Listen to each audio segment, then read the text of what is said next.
Kati. Dame. Keren juga cowok. Udah kali, gimana sih? Yaudah, kalau kalian mau tapi jangan berisik ya.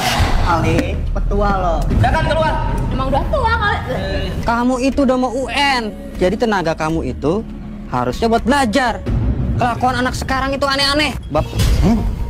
Perut kamu kenapa? Perut kamu jadi banyak lilitannya kayak gini sih?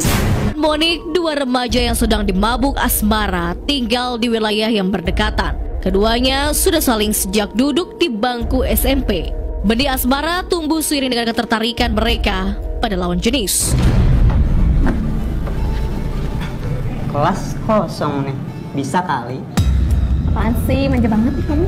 Kamu cantik banget sih hari ini. Keduanya semakin dekat saat mereka bersekolah pada SMA yang sama. Gayung pun bersambut. Kata cinta damai disambut senyum Monik. Ikrar cinta pun tersemai dalam balutan seragam putih abu-abu. Ngapain kamu belum keluar? Mau ngerjain tugas kok, bentar lagi juga pulang. Ya elah pak, marah-marah terus. Santai aja kali. Petua lo. Udah kan keluar. Emang udah tua kali. Anak sekolah sekarang dikasih tahu. Kisah kasih di sekolah dua sejoli ini semakin erat. Seakan-akan tidak ada satupun masalah yang dapat memisahkan mereka berdua. Hampir aja gue kegap sampai juga sekolah. Lah, kegap gimana lu maksudnya? Biasa gue lagi mau pacaran sama dia, ya nggak yang? Ya elah lu. Kamu lihat gak? Udah video baru nih. Video apaan?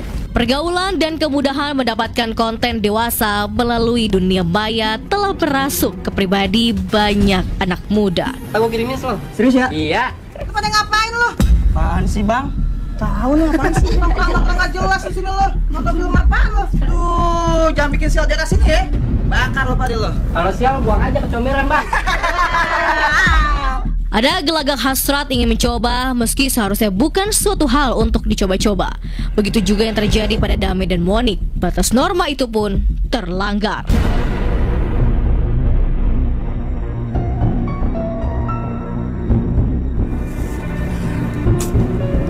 Bu. Ya pak. Pak. Bapak tenang-tenang aja sih, anaknya belum pulang jam segini. Ya kamu bilangin dong bu. Udah pak. Mana ya? Kayaknya dia deh. Assalamualaikum pak, bu. Salam. Kamu dari mana aja jam segini baru pulang? Yalah ibu, namanya juga anak sekolah bu, ya banyak tugasnya lah. Tugas? Emangnya nggak bisa tugas kerjanya di rumah? Oh, ini pasti ada yang nggak beres nih pak. Pasti kamu pergi main sama siapa? Dame itu kan? Ih ibu, apa-apaan sih bu? Kok bawa nama Dame sih bu? Kalau Monik pergi sama Dame, itu juga kan buat tugas sekolah bu. Memang, walaupun sering pergi bersama Dame dan pulang tak kenal waktu, Monik termasuk golongan anak yang pintar. Nilai pelajaran di sekolah hampir tidak ada yang jelek. Kamu itu udah mau UN. Jadi tenaga kamu itu harusnya buat belajar. Kelakuan anak sekarang itu aneh-aneh. Bapak nggak mau kamu kayak gitu. Malu. Layaknya remaja yang secara fisik telah bertumbuh semakin dewasa, namun emosi yang masih labil, Monik pun merasa bahwa dirinya telah berhak melakukan apa yang ia inginkan. Darah mudanya bergejolak, menaklukkan tantangan adalah pencapaian. Karenanya, nasihat tak lagi menjadi hal yang harus diindahkan. Punya orang tua tuh bisanya ngomel terus, nyuruh-nyuruh terus. Tai banget sih. Lama-lama nggak betah tau di rumah. Siapa nih? Dame ngirim video apaan ya? Suaranya kenceng banget lagi dulu. Monik menemukan lingkungan yang sepertinya lebih menyenangkan, lebih pas untuk dilakukannya. Monik pun mulai berani melangkah lebih jauh, melampaui norma yang selama ini melingkupi kehidupannya sedari kecil. Apakah ini awal dari kasus yang akan menjeratnya nanti?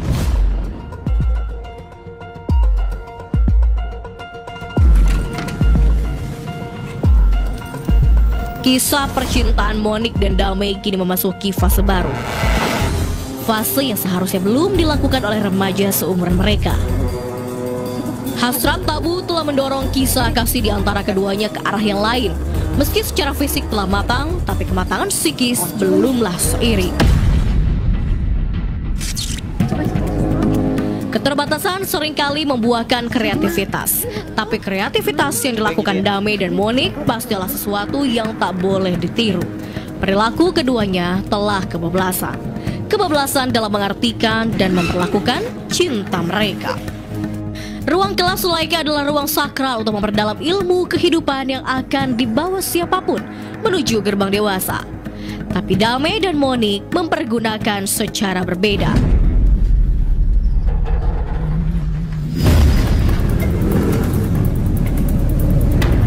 Usai jam sekolah, keduanya mempergunakan ruang kelas yang sepi untuk melakukan hubungan dewasa. Gelora remaja yang dimabuk cinta ini sepertinya benar-benar mabuk hingga tak bisa membedakan norma kepatutan. Ngapain itu bocah? Masih di sekolah?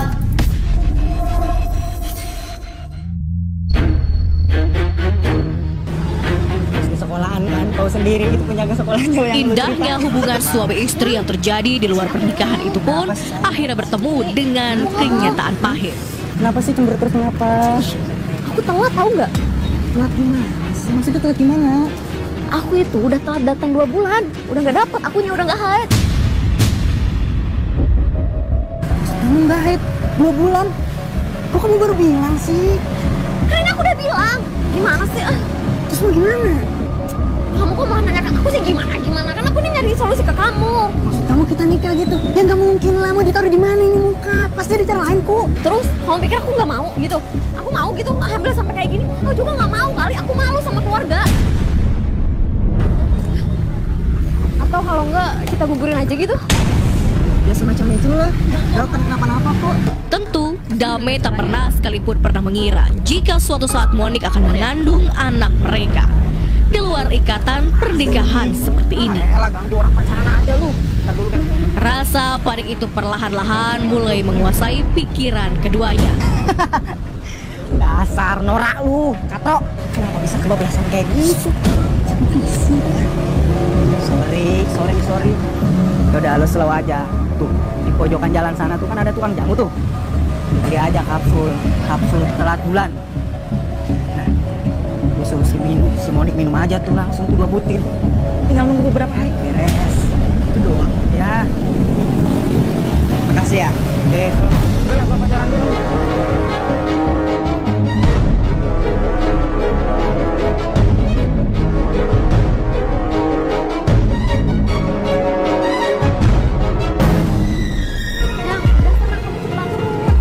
Malu, bingung, ragu. Itulah yang dirasakan kedua sejoli remaja ini. Sesampainya di warung jamu pun tak satupun dari mereka yang berani turun untuk membeli kapsul seperti yang disarankan Indra.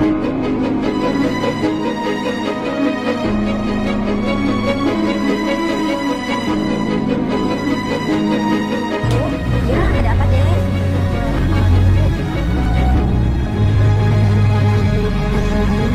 Oh, ada. Sebentar ya.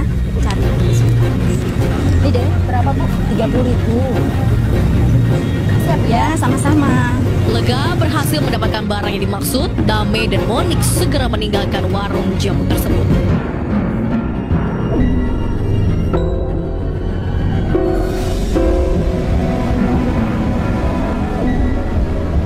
Trauma dengan kejadian yang menimpanya, Monik mulai berhati-hati dan kerap kali menolak permintaan kekasihnya untuk berhubungan intim. Ini apaan sih ah? Loh kok gitu sih? Kan masalahnya udah beres. Udah beres apaan? Kan yang nanggung semuanya kan aku. Kamu sih tinggal enaknya doang. Gak gitu sayang, gak gitu. Ya udah, kamu jangan lupa minum obatnya. Ingat, sekali minum 2 kapsul. Iya ah. Ya udah, aku pulang dulu ya. Ya udah sana-sana. Bye bye.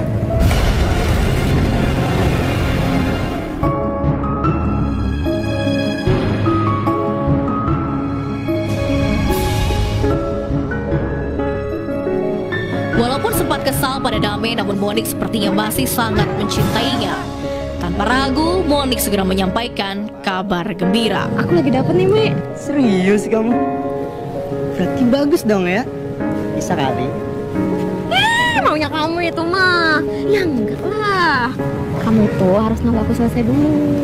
Ada benernya juga sih. Bagaikan hujan yang tersapu panas sehari, masalah yang sempat menghampiri mereka seolah tidak pernah terjadi. Mereka pun hanyut dalam rencana untuk mereguk nikmatnya madu dari perbuatan terlarang.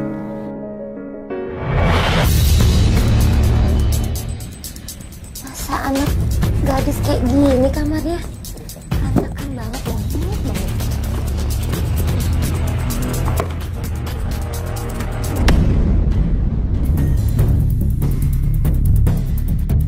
Rupanya pergaulan bebas telah menumpukan akal sehat Monik. Alih-alih mendengarkan nasihat orang tuanya, ia pun mulai menebarkan pertentangan. Monik pakai narkoba? Bu, Ibu habis geledah tas aku ya? Sini Bu. Kali ini bukanlah pertentangan pendapat tentang hal yang sewajarnya dilakukan remaja seumurannya. Bukan lah Bu, itu kan obat buat perempuan Bu. Buat kalau kita datang bulan. Datang bulan. Ngapain kamu minum obat kayak gini? Ibu ya biasa kali, bukan perempuan. Di sini Bu. Enggak. Ini ibu mau simpen. Enggak baik anak gadis tuh minum obat kayak gini. Nanti rahim kamu bermasalah. Ah Ibu tahu apa sih Bu? Itu tuh yang bikin orang aneh Bu. Jadi nggak mungkin berbahaya. Udah sini Bu. Apakah perlawanan Monik kepada ibunya inilah yang nanti akan membuat jatuh terjerumus dalam permasalahan yang kian pelik untuk diselesaikan?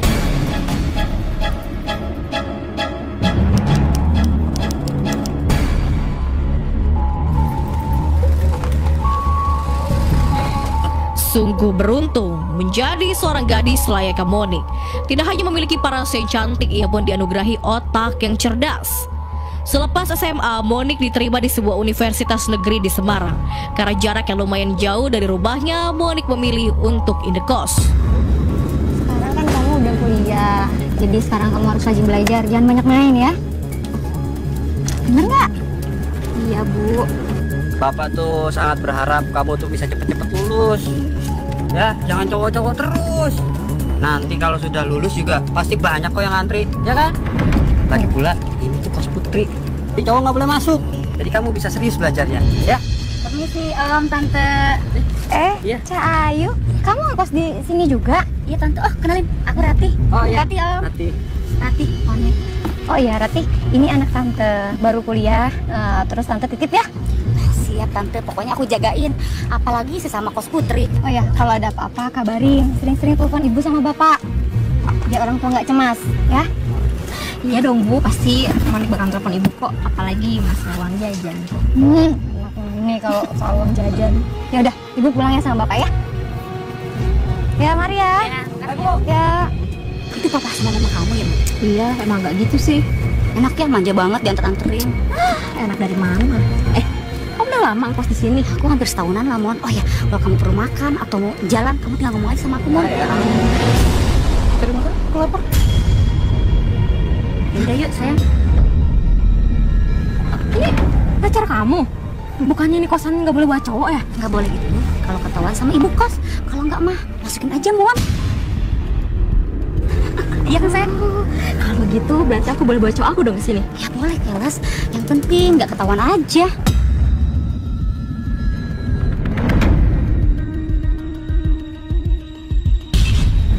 Lu nggak mau cari makan juga?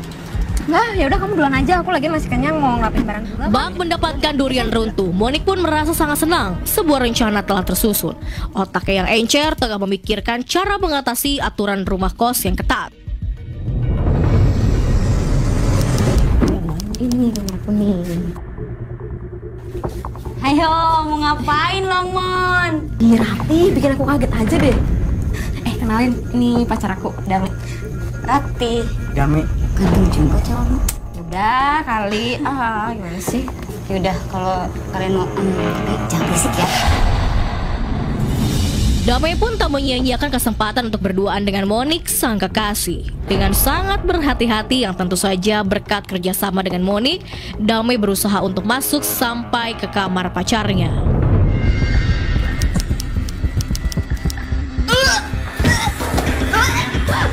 Kenapa sih, Mon? Monik, Gak tau gitu. Aku tuh akhir-akhir ini suka mual-mual gitu. jangan-jangan Enggak. Aku Aku tuh cuma kecapean aja deh kayaknya. Tak selamanya keinginan akan berjalan mulus, Monik pun merasakan ada perubahan pada dirinya. Kebebasan diri yang jauh dari keluarga pun ada batasnya. Tanda-tanda itu mulai datang padanya. Menyadari perubahan pada tubuhnya, dan ia berusaha menutupi. Segala upaya telah dilakukannya seorang diri. Keadaan ini turut merubah sikap Monik kepada Dame. Perut kamu kenapa? Perut kamu jadi banyak lilitannya kayak gini sih? Ya ini aku mau ngomong sama kamu nih. Aku tuh udah 5 bulan. Telat 5 bulan? Kok kamu baru ngomong sih? Kamu kali nggak minum kapsulnya? Kamu gak punya pikiran ya? Aku sampai enek tahu minumnya itu setiap hari. Kamu pikir aku mau hamil kayak gini apa? Panik dan bingung kembali mendera Dame. Ia mencoba peruntungannya kembali mencari bantuan. Sampailah Dame pada sahabat lamanya Indra. Hal itu ia lakukan setelah sebelumnya Monik menyetujui untuk menggugurkan kandungannya. Lihat deh.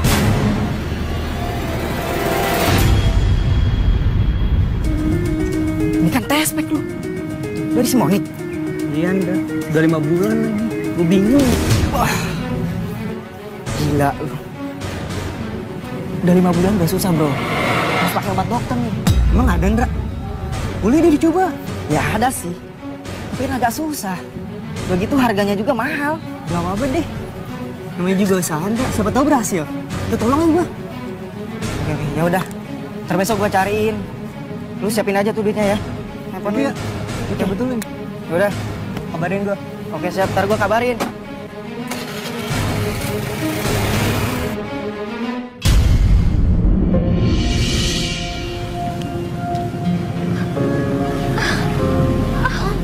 Monik, kamu kenapa? Aduh. Monik, kamu kenapa? Gak tahu nih. Tiba-tiba perut aku sakit banget. Kamu kan kita ke pusat kesehatan nih. Aku bantu. Gak usah. Aku kayaknya cuma perut ke belakang aja deh. Kamu serius? Iya serius. Ya udah aku duluan ya. Iya. Untuk kesekian kalinya Dame pun mencari obat penggugur kandungan yang lebih ampuh. Karena kini usia kandungan Monik telah menginjak 5 bulan. Sayang, kamu kenapa? Udah nanti aja sayang. Sekarang kamu antar aku pulang dulu aja. Obat penggugur yang dikonsumsi oleh Monik lama-kelamaan mempengaruhi kesehatannya. Kali ini nampaknya sang janin menolak untuk menyerah. Kali ini kandungan Monik sudah berumur 8 bulan. Ya udah ambil cepetan dong. On, kayaknya kamu mendingan pulang ke rumah aja deh. Kamu tuh ngomong apaan sih? Kamu tuh kalau ngomong tuh dipikir dulu dong. Kamu mau keluarga aku sampai ngomel-ngomel ke aku, terus aku diusir kayak gitu? Kamu jadi cowok nggak punya tanggung jawab banget sih? Mon, aku ngerti kamu kok Mon, tapi tolong pahamin aku juga. Kamu minum kapsulnya ya. Tak semua kehendak terkabulkan. Berbagai upaya telah dilakukan untuk menggugurkan kandungan Monik.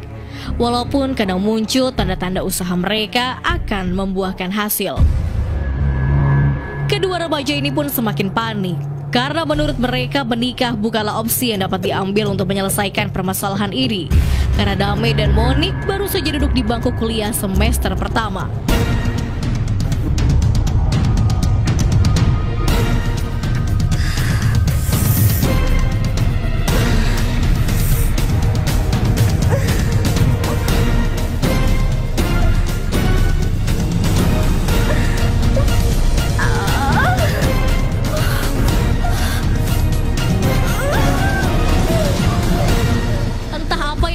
Terjadi mungkin hanya sebuah pertanda semu seperti yang telah berlaku beberapa kali sebelumnya.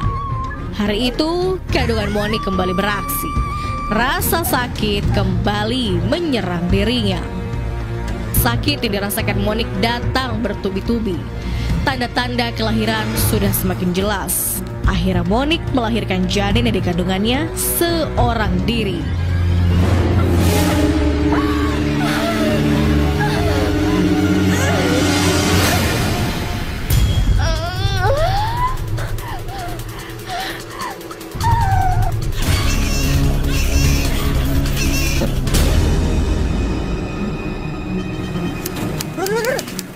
Kenapa? Tolong bantuin gue, Rut. Bantuin apaan sih? Itu, Rut. Si Moni keguguran. Keguguran? Kapan hamilnya? Lu gak usah banyak nanya deh. Ceritanya panjang. Sekarang lu bantuin gue aja. Lu tekan temen gue kan. Oke, gue bantuin. Terus, gue harus ngapain? Ya bantuin gue nguburin bayinya Monik lah. Mendapat kabar bayinya sudah tidak bernyawa, Damai memutuskan untuk memakamkan jasad bayinya secara diam-diam. Karena merasa butuh bantuan, maka kali ini Rudy menjadi tumpuannya. Ini mas, ini Damai temen aku mas. Mau minta tolong malam ini kuburin bayi di belakang masjid. Kira-kira bisa nggak mas? Iya bener aja. Aduh, begini mas. Gitu mas. Waduh. Mana ya? Aku nggak berani nih kalau kayak gini nih. Tolong mas, sekarang ini bener-bener darurat mas. Ya wes, yang penting aku udah ikut-ikutan untuk masalah ini. Ya udah deh ya. Ya udah mas, saya yang tanggung jawab kok. Ya udah.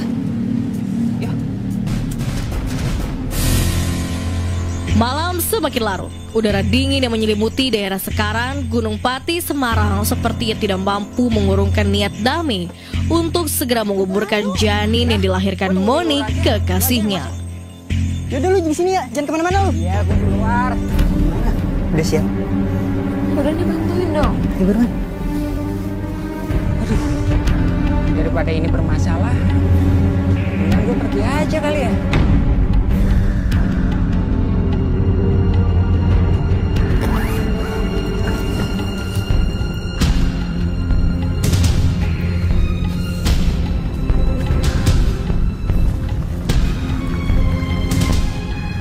Gimana ya? Kok ngulang? Terus gimana dong? Ya udah, kamu bantuin aku buat nguburin bayinya. Ya udah, nggak usah mikir dah. Cepetan. Suasana malam yang sunyi membuat Damai dan Monik lebih leluasa untuk bergerak. Tak satupun orang yang curiga dengan apa yang mereka lakukan.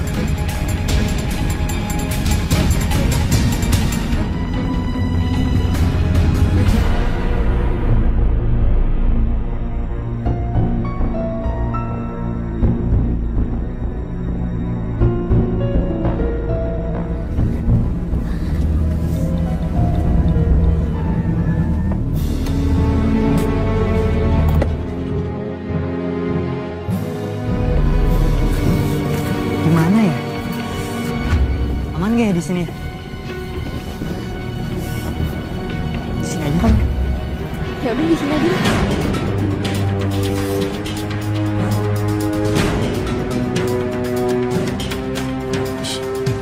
Apaan tuh? Yo ini.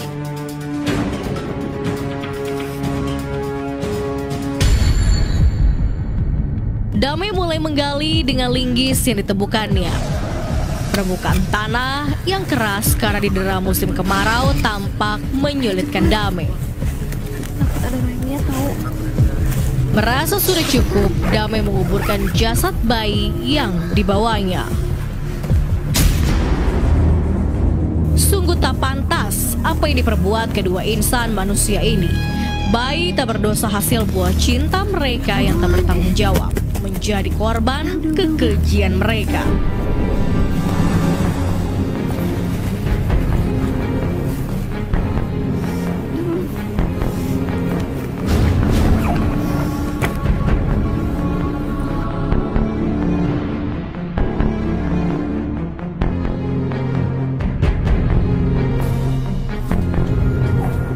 Adalah Bohmi Ratman, seorang petugas keamanan yang menjaga masjid yang pertama kali mengetahui kejanggalan ini. Apaan ya ini? Kok ada gundukan aneh begini? Mencurigakan. Ada pohon daun pisang segala nih. Astagfirullahaladzim. Ada kembang segala. Nalurinya berkata, ada yang mencurigakan dengan suasana di wilayah yang harus diawasinya itu. Aneh banget, Pak RT. Ada kembang ini segala nih, Pak RT. Galiman, cuman galiman. Kali, Pak RT. Iya. Oh, ya udah, Pak RT. Ayo. Bohmi Ratman kembali meneruskan usahanya. Kali ini dia ditemani oleh 4 orang warga termasuk ketua RT dan pengurus masjid yang hadir sebagai saksi. Panjang nih, Pak RT nih. Gundukannya. Coba kali lagi. Ini kain putih. Coba buka, Man. Bentar, Pak RT, bentar. Astagfirullahaladzim, pocong Pak RT. Ayo man, cepet buka man. Bau gini Pak RT, bau nih. Ya ini mayat bayi apa bangkai kucing, cepet man, buka man. Bang. Baunya. Keterkejutan mereka pun terjawab setelah mereka memastikan itu adalah kain pembungkus jasad bayi karena ukurannya yang mungil.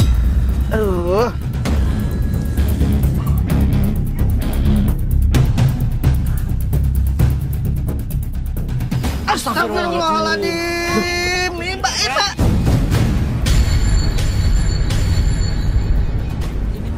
Apa ya? Man, gimana Man?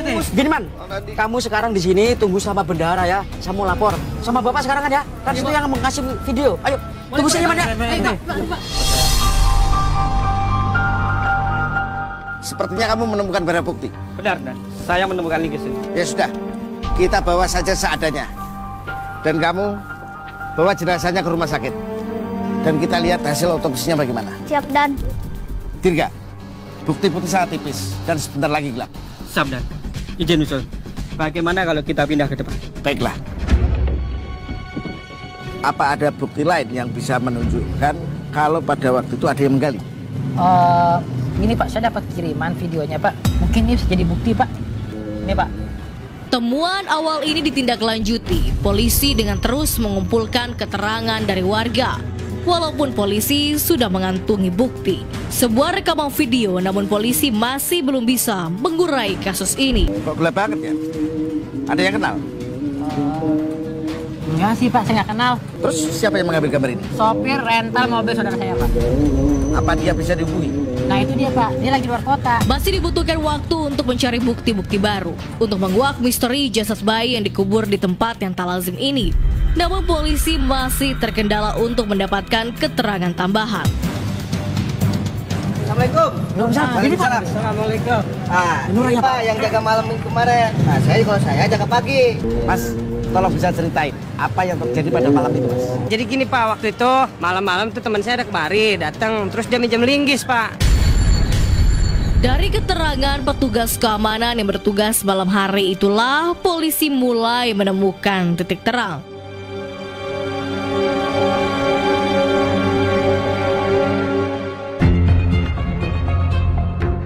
Bu, tolong panggilin Rudi.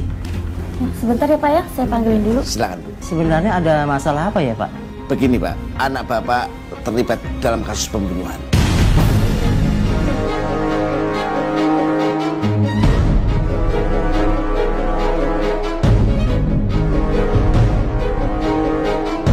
Ada apa ini? Sebentar ya Pak, saya ke belakang dulu ngambil air dulu ya. Silakan. Mas, apa benar ini yang bernama Rudi? Iya Pak, betul. Rud, coba kamu ceritain, siapa teman kamu tuh yang waktu itu ketemu sama aku di masjid tuh? Temen yang mana ya? Yang kemarin, yang kamu naik motor berdua. Informasi yang didapat dari Rudi semakin mendekatkan polisi kepada terduga pelaku pembuangan jasad bayi. Oh, si Dame. Oh, jadi Dame. Ya, Pak. Apa benar dia orang yang ada di dalam video ini? Coba perhatikan.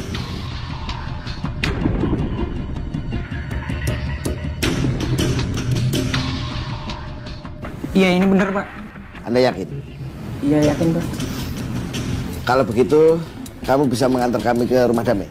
Baik Pak. Tanpa ingin menyia-nyiakan informasi yang didapat dengan ditemani Rudi sebagai penunjuk jalan, polisi segera bergerak menuju tempat tinggal Dame. Assalamualaikum. Selamat malam, Bu. Malam Pak. Rudi, siapa ini? Maaf, Bu. Apa betul ini rumah saudara Dame? Iya betul Pak.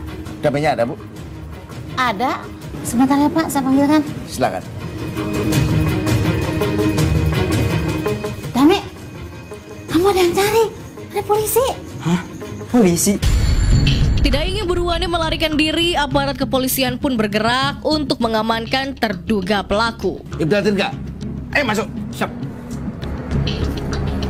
Ikut. Tapi Pak. Anda harus ikut kami ke kantor polisi. Ada apa ini Pak?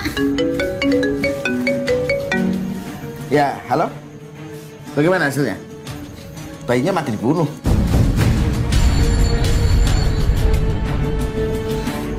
Gimana, Nek? Ada kabar dari rumah sakit kalau bayinya mati dibunuh. Ayo, jalan. Salah satu penyebab terjadinya aborsi adalah kurangnya pengetahuan remaja mengenai pendidikan seksual. Berdasarkan data yang dihimpun, umumnya aborsi dilakukan oleh remaja berusia 15 hingga 19 tahun.